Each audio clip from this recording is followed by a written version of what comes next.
Việc số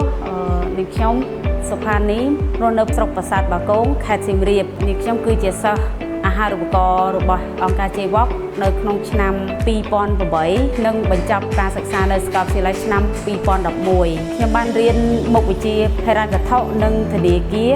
នៅសាកលវិទ្យាល័យបៀប្រៃខេត្តសៀមរាបគេបោកគឺធ្វើឲ្យនេះខ្ញុំមានឱកាសបានរៀនចប់នៅសាកលវិទ្យាល័យហើយនឹងទទួលបានឱកាសថ្មីដូចជាខ្ញុំទទួលបានការងារល្អនៅក្នុងក្រុមហ៊ុនទេសចរហើយខ្ញុំបានធ្វើការនៅក្នុងក្រុមហ៊ុនទេសចរហ្នឹងរយៈពេល13ឆ្នាំហើយបន្ទាប់មកខ្ញុំក៏បានបង្កើតជាអាជីវកម្មដោយខ្លួនឯងដែលឈ្មោះថាទៀមអង្ករ Trading ដែល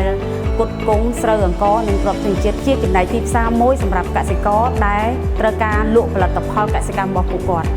នេះខ្ញុំក៏ផ្ដល់ឱកាសទៅដល់និស្សិត JVOC ដែលជាសិស្សប្អូនជំនាន់ក្រោយទាំងអស់គ្នាគាត់មានឱកាសអាចវឹកហាត់ការងារឬក៏អ្នកដែលគាត់ស្រឡាញ់ចង់ធ្វើអាជីវកម្មគាត់អាចចូលរួមគម្រោងមួយខ្ញុំបានដូចគ្នាហើយយើងនឹងផ្ដល់ឱកាសឲ្យពួកគាត់វឹកហាត់ការងារនៅកន្លែងអាជីវកម្មរបស់ខ្ញុំផ្ទាល់តែម្ដងជាចុងក្រោយនេះខ្ញុំសូមថ្លែងអំណរគុណដល់ម្ចាស់ឧបត្ថម្ភដែលជាម្ចាស់ជំនួយរបស់អង្គការ JVOC ក៏សូមស្នើសុំឲ្យ